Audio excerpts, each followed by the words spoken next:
Praise the Lord. கர்த்தர் உங்களை ஒவ்வொருவரையும் ஆசீர்வதிப்பாராக. இந்த காலை வேளையிலே கொடுப்பதினால் வருகிற ஆசீர்வாதங்களை குறித்து வேதம் நமக்கு சொல்லுகிறது. இன்றைக்கு நாம் ஆண்டவரை ஏற்றுக்கொண்ட பிறகு கொடுப்பது என்பது வேறு. பிறப்பதற்கு முன்பதாகவே ஒரு மனிதனால் தேவனுக்கு கொடுக்க முடியும் என்பதை தான் தியானிக்க போகிறோம். இன்றைக்கு நமது செய்தியின் தலைப்பு, பிறப்பதற்கு முன்பதாகவே கர்த்தருக்கு காணிக்கையை கொடுக்க முடியும். இதற்கு வேதத்திலிருந்து சில ஆதாரமான வசனங்களை பார்த்து நாம் ஜெபித்து நமது செய்தியை நிறைவு செய்ய போகிறோம்.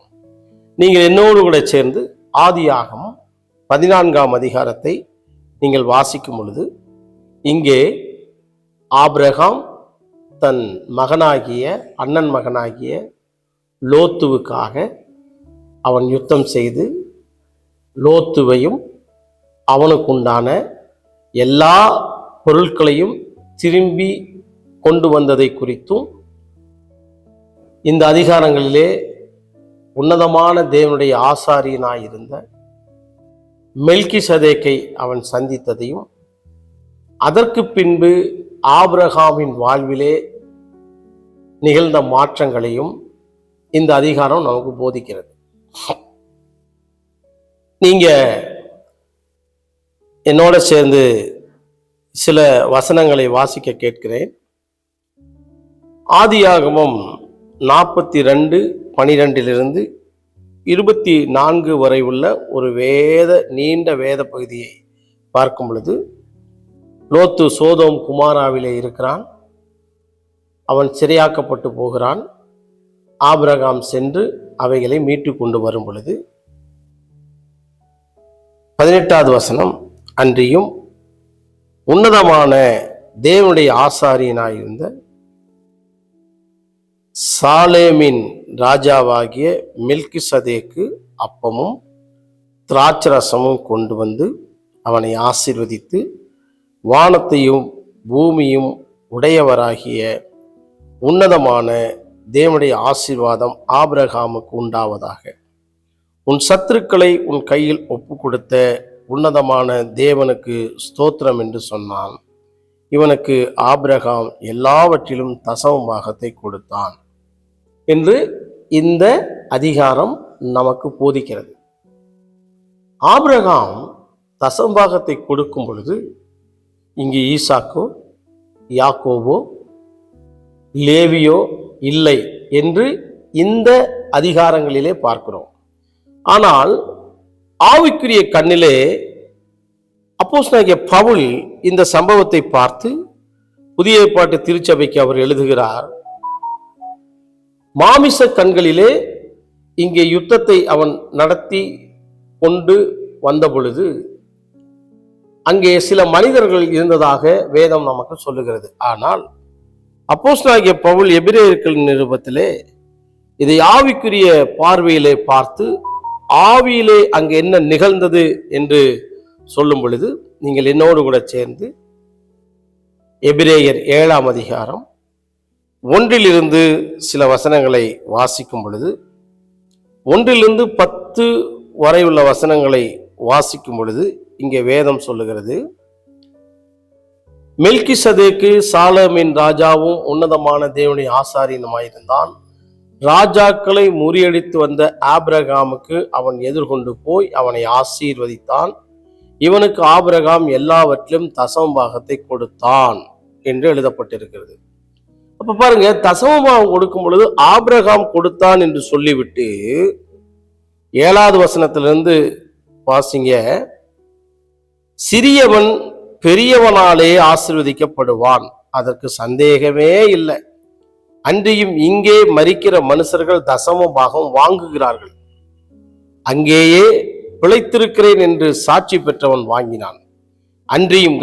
அன்றியும் மெல்கிசதேக்கு ஆபிரகாமுக்கு எதிர்கொண்டு போன போது லேவியனானவன் தன் தகப்பனுடைய அறையில் இருந்தபடியால் தசமபாகம் வாங்குகிற அவனும் ஆபிரகாம் மூலமாய் தசமபாகம் கொடுத்தான் என்று சொல்லலாம். கவனிங்க, இங்க ஒரு பெரிய ரகசியத்தை வேதம் சொல்லுகிறது. ஈசாக்கு, யாக்கோபு. யாக்கோபு, நீர் என் தகப்பன் வீட்டுக்கு என்னை சுகமாய் திரும்பி வர பண்ணினால் எனக்கு தரும் எல்லாவற்றிலும் தசம பாகத்தை செலுத்துவேன் என்று தசம பாகத்தை ஒரு பொருத்தனையாக பண்ணி கொண்டான். கவனிங்க, ஆபிரகாம் ஒரு மனிதனை சந்தித்த பிறகு தசம பாகம் கொடுக்கிறவனாக மாறினான். சில தேவ மனிதர்களை நாம் சந்திக்கும் பொழுது நமது வாழ்க்கையிலே இயற்கைக்கு அப்பாற்பட்ட தேவனை குறித்த ஒரு வெளிப்பாடுகள் வருகிறது. நாம் சிலரோடு நெருங்கி பழகும் பொழுது தேவனை அவர்கள் அறிந்த விதங்களை நமக்கு கற்றுக் கொடுக்கும் பொழுது நாமும் தேவனை அறிந்து கொள்வதற்கு அது வழிவகுக்கிறது. அப்படித்தான் தேவன்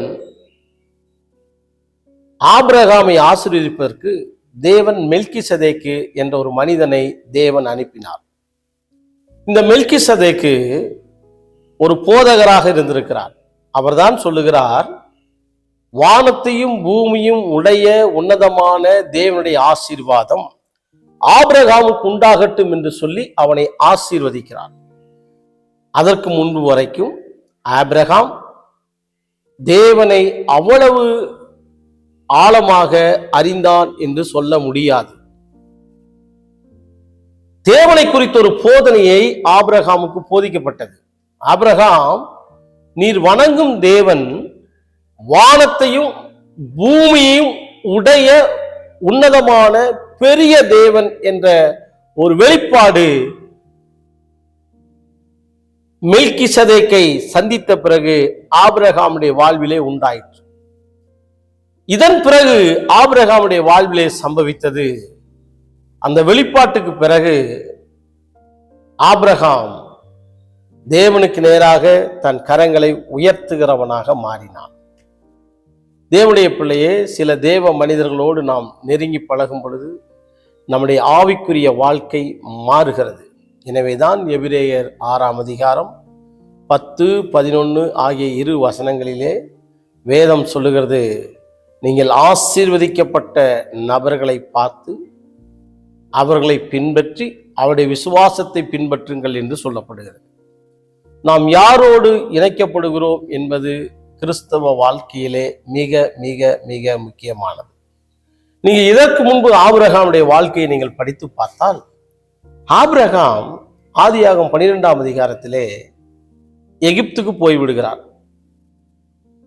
எகிப்துக்கு போன பிறகு அங்கே பார்வோன் தனது மனைவியை சிறையாக்கி கொண்டு போகிறான். ஆபிரகாம் தன் மனைவியை சிறையாக்கி கொண்டு போன பொழுது அவன் யுத்தம் பண்ணி பார்வோனை மேற்கொள்ள அவனால் முடியவில்லை. ஆனால் 14ஆம் அதிகாரத்திலே வெறும் 318 பேரை கொண்டு, கொஞ்சம் ஆட்களை கொண்டு 5 ராஜாக்களை ஆபிரகாம் வெற்றிகரமாக முறியடித்து வருகிறான்.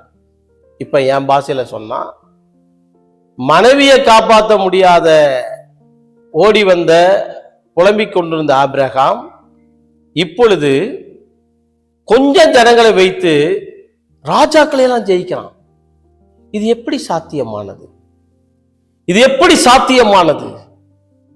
தன் மனைவியை விட்டுட்டு ஓடிய அந்த ஆபிரகாம் கொஞ்சம் ஜனங்களை வச்சு ராஜாக்களை ஜெயித்தான் என்று வேதம் சொல்லுகிறது. தேவனுடைய பிள்ளையே, இது அவனுடைய திறமையோ அவனுடைய தாளந்துகளோ அல்ல. வேதம் ஒரு அற்புதமான ரகசியங்களை சொல்லுகிறது. கவனிங்க, 18 ஆதியாகமம் 14ஆம் அதிகாரம் 18, 19, 20வது வசனத்தை குறிப்பாய் கவனிங்கள். உன் சத்துருக்களை உன் கையில் ஒப்பு கொடுத்த உன்னதமான தேவனுக்கு ஸ்தோத்திரம் என்று சொன்னான். அப்ப ஆபிரகாம் தன் திறமையினாலே அந்த ராஜாக்களை ஜெயிக்கவில்லை. கொஞ்சம் ஜனங்களை வைத்து 5 ராஜாக்களை ஜெயிப்பது என்பது கனவிலும் எட்டாத ஒரு காரியம். ஆபிரகாம் பெரிய யுத்த வீரன் அல்ல. ஆபிரகாம் பெரிய போர் பயிற்சி கொண்டவன் அல்ல. ஆபிரகாம் ஒரு செல்வந்தன். இந்த செல்வத்தை வைத்து அவர்களை மீட்கொள்ள முடியவில்லை.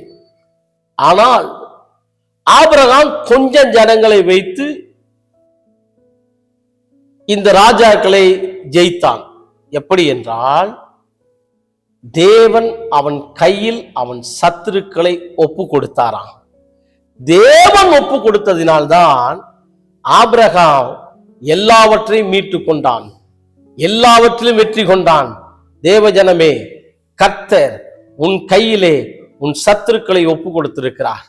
தேவஜனமே, தேவன் உன் கையிலே நீ இழந்து போன எல்லாவற்றையும் திருப்பத்தக்கதாக மீட்கத்தக்கதாக கிருபையை தேவன் உனக்கு அருளி இருக்கிறார்.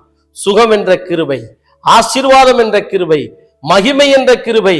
நீ இழந்த எல்லா தொழில், நீ இழந்த செல்வம், நீ இழந்த பெருமை, நீ இழந்த ஆசீர்வாதங்கள், நீ இழந்த மகிமை எல்லாம் மீட்டுக் கொள்ளும் காலத்தில் நாம் இருக்கிறோம்.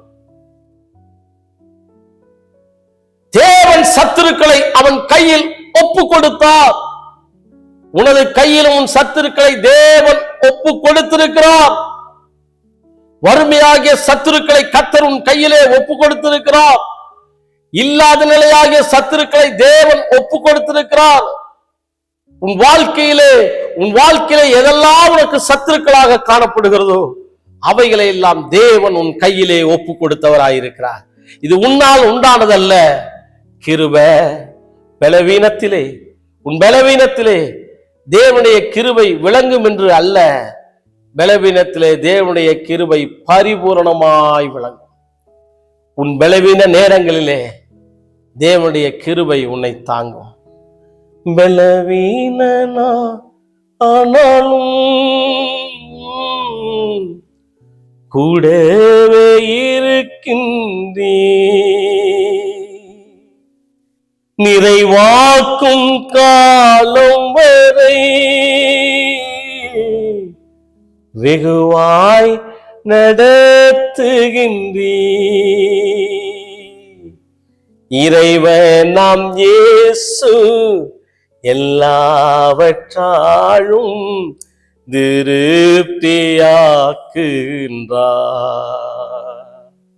என் இயேசு உமதன்பு எத்தனை பெரியது, ஆகாயம் பூமி மலை ஆளிகள் எல்லாம் பெரியது. சங்கட சமயமதில் தங்கியே வாழுகிறீ, துங்கன இறங்குமென நம்பியே வாழுகிறே. இறைவன் நாம் இயேசு எல்லாவற்றாலும் திருப்தியாக்குகிறார். தேவ பிள்ளையே, பலவீனங்களிலே தேவனுடைய பலன் பூரணமாய் விளங்கிற்று. ஆபிரகாம் தனது திறமையினால் ராஜாக்களை ஜெயிக்கவில்லை, தேவன் சத்துருக்களை ஒப்பு கொடுத்தார். இந்த ஒப்பு கொடுத்தார் பாத்தீங்களா, அதுல 2 காரியங்களை கர்த்தர் வைத்திருக்கிறார். இவர்களோடு யுத்தம் பண்ணுவதற்கு ஆபிரகாமோடு உடன்படிக்கை பண்ணின ஒத்த இருதயமுடைய மக்களை கர்த்தர் ஆபிரகாமோடு சேர்த்தார். உன் வாழ்க்கையிலையும் உன்னை ஆசீர்வதிப்பதற்காக, உனக்கு நல்வழிகளை காண்பிப்பதற்காக உனக்கு ஒத்த இருதயம் உள்ள நபர்களை தேவன் உன்னோடு கூட்டி சேர்ப்பார்.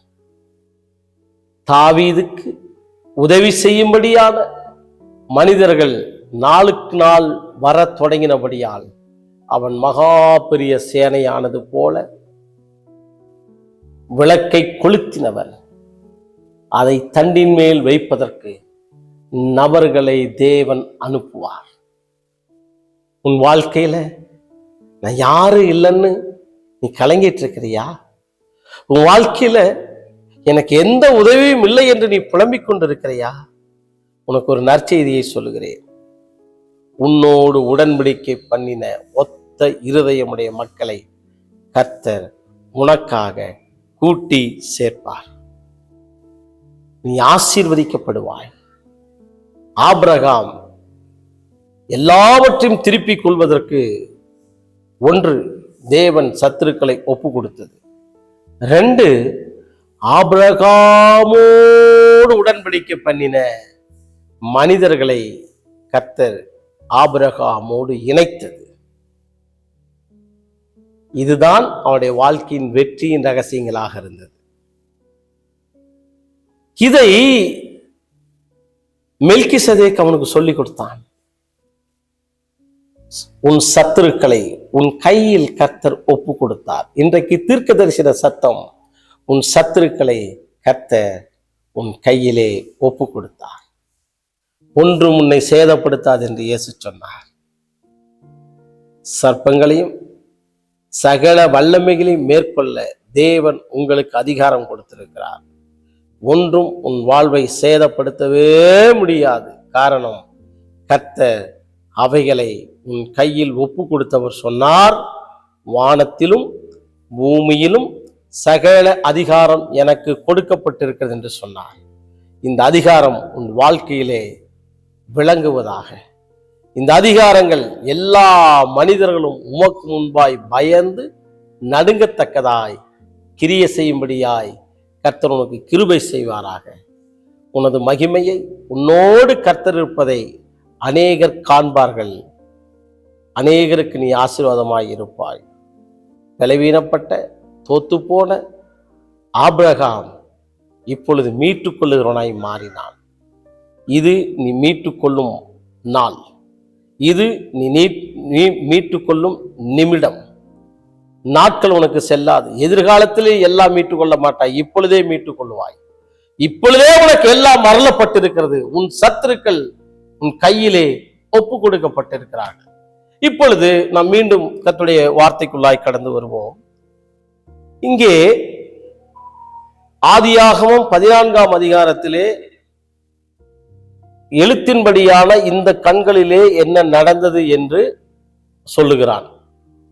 ஆனால் நீங்க எபிரேயர் 7ஆம் அதிகாரம் 7 தொடர்ச்சியான வசனங்களை வாசிக்கும் பொழுது, தசமபாகம் கொடுக்கும்போது, கவனிங்க, கொடுக்கும்போது நான் மீண்டும் மீண்டும் மீண்டும் நான் உங்களுக்கு சொல்லுகிறேன், தசமபாகம் என்பது நியாயப்பிரமாணத்தை சார்ந்தது அல்ல. தசமபாகம் என்பது விசுவாச பிரமாணத்தை சார்ந்தது. ஆபிரகாம் என்ற ஒரு மனிதன் நியாயப்பிரமாணத்தை சார்ந்தவன் அல்ல. ஆபிரகாம் என்ற ஒரு மனிதன் விசுவாச பிரமாணத்தை சார்ந்தவன். ஆபிரகாம், ஈசாக்கு, யாக்கோபு. அப்ப லேவியை குறித்து சொல்லும் பொழுது அவன் நியாயப்பிரமாணத்தை சார்ந்தவன். நீங்க கவனிங்க, தசமபாகம் என்பது நியாயப்பிரமாணத்தின் அடிப்படையில் கொடுக்கப்படுகிறது அல்ல.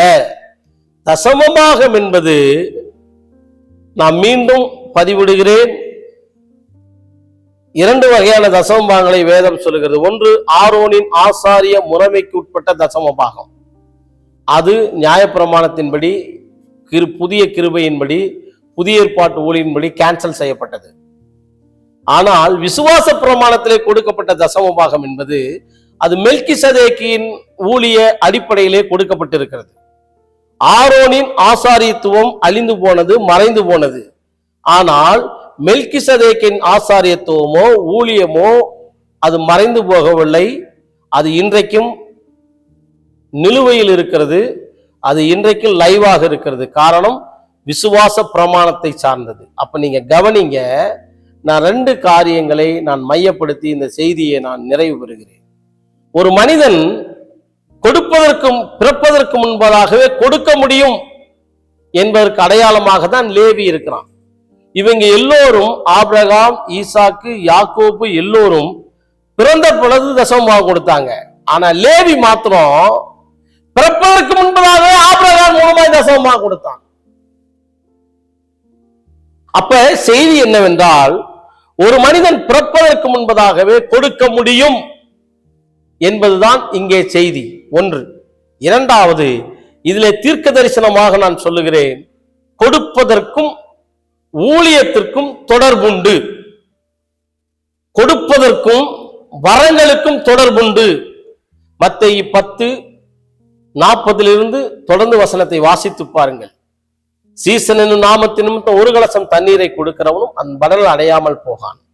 இங்கே வரங்கள் செயல்படுவதை காணலாம், பலன் செயல்படுவதை காணலாம். கொடுப்பவர் வாழ்க்கையிலே தேவனுடைய பலன்களும் ஆசீர்வாதங்களும் செயல்படும் ஒன்று. இரண்டாவது, கொடுக்கருடைய வாழ்க்கை ஊழியத்திலே அவர்கள் பயன்படுத்தப்படுவார்கள்.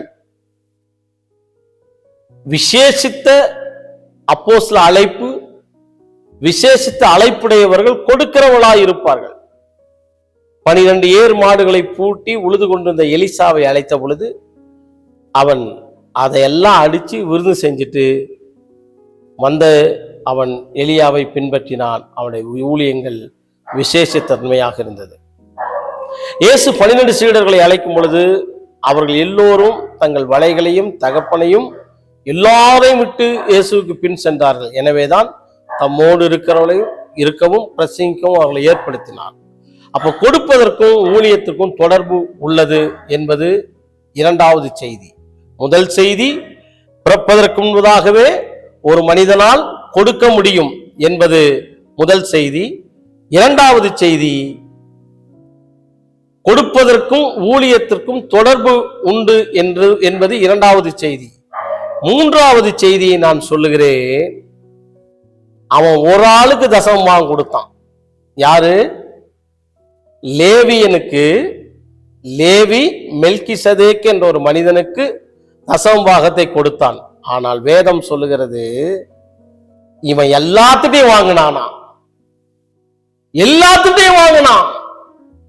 ஆபிரகாம் வாங்கினான் என்று என்னால் சொல்ல முடியாது, அவன் ஆசீர்வதிக்கப்பட்டவனாக இருந்தான். ஆனால் லேவி இஸ்ரவேலின் 12 கோத்திரத்தாரிடத்திலும் வாங்கும்படியான கிருபைகள் செய்தார். நீங்கள் எதை விதைக்கிறீர்களோ அது உங்கள் வாழ்க்கையிலே ஆயிரமாய் திரும்ப வரும். ஒருத்தனுக்கு விதைச்சான், 12 இஸ்ரவேலை வாங்கினான். கொடுங்கள் அப்பொழுது கொடுக்கப்படும் என்று இயேசு சொல்லி போனார். மனிதர்கள் நன்றாய் அளந்து உங்கள் மடியிலே போடுவார்கள் என்று இயேசு சொல்லி போனார். தேவனுடைய பிள்ளையே, நாம் கொடுக்கும் மனிதர்களாக இருப்போம், கொடுக்கும் மனிதர்களாக இருப்போம். கொடுப்பவர்கள் கர்த்தரால் ஆசீர்வதிக்கப்படுவார்கள். எனவே இந்த புதிய பிரமாணத்தில் தசமபாகம் என்பது விசுவாச பிரமாணத்தை சார்ந்தது. நீங்கள் ஆபிரகாமின் பிள்ளைகளாய் இருந்தால் ஆபிரகாமின் கிரியைகளை செய்வீர்கள் என்று யோவான் 8ஆம் அதிகாரத்தில் இயேசு அறைகூவல் விட்டார். எனவே கொடுக்க மனதில்லாதவர்களுக்கு, கொடுக்க வேண்டும் என்ற மனதுடையவர்களுக்கு, கொடுக்க கூடாது என்ற கொடுக்கணும்னா 1000 வழி இருக்கு, கொடுக்க கூடாதுன்னா 2000 வழி இருக்குது. இதில் நீங்க எந்த வழியை தெரிந்து கொள்வீர்கள் என்பது உங்களுக்கும் தேவனுக்கும் தெரியும். ஆனால் கொடுக்கிறவர்கள் பில்லியன் கணக்காய் வாங்குறவளாய் மாறுவார்கள். அவன் ஒரு மனிதனுக்கு கொடுத்தான். லேவி என்ற ஒரு மனிதன் ஆபிரகாமின் மூலமாக தேவனுடைய ஊழியனுக்கு கொடுத்தான். அந்த லேவி ஊழியத்துக்கு அழைக்கப்பட்டான். கொடுக்கிறவள் ஊழியத்துக்கு கர்த்தர் அழைப்பார். நான் நீண்ட வருடமாக ஊழியங்கள் செய்கிறேன். எனக்கு உதவியா இருந்த எத்தனையோ விசுவாசிகள் இன்றைக்கு கர்த்தருடைய ஊழியர்களாக இருக்கிறார்கள். அவங்க பிள்ளைகள் ஊழியம் செய்யறாங்க, அவங்க மருமக்கள் ஊழியம் செய்யறாங்க. கொடுப்பதற்கும் ஊழியத்திற்கும் தொடர்புண்டு. எனவே நாம் வாரி வழங்குவோம். கர்த்தர் நம்மை ஆசீர்வதிப்பார். நாம் ஜெபிப்போமா? கிருபை நிறைந்த தேவனாகிய கர்த்தாவே, இந்த மக்களை நான் ஆசீர்வதிக்கிறேன். ஆண்டவரே, வானத்தையும் பூமியும் உடைய உன்னதமான தேவனுடைய ஆசீர்வாதம் ஆபிரகாமுக்கு வந்ததற்கு காரணம் அவன் தேவனை குறித்த வெளிப்பாடு, அடுத்தது தேவ மனிதரோடு தொடர்பு, அடுத்தது அவன் தசமமாக கொடுத்ததினால் பிறப்பதற்கு முன்பதாகவே ஒரு மனிதனால் கொடுக்க முடியும் என்ற செய்தியை பதிவு செய்கிறேன். கர்த்தர்களை ஆசீர்வதியும் இயேசுவின் நாமத்தின் பிதாவே, ஆமென், ஆமென். கர்த்தர் உங்களை ஆசீர்வதிப்பாராக. தொடர்ந்து என்னோடு தொடர்பு கொள்ள விரும்பினால் கீழே எனது அனைத்து விவரங்களும் வரும். எனது தொலைபேசி எண் மற்றும் நமது சபையினுடைய விவரங்கள், அதேபோல் நீங்கள் தசமபாகங்கள் சிறப்பு காணிக்கைகள் அனுப்ப வேண்டும் என்றால் நீங்கள் கீழ்கண்ட எண்களுக்கு தொடர்பு கொள்ளலாம். கர்த்தர் உங்களை ஆசீர்வதிப்பாராக. ஆமேன், ஆமேன்.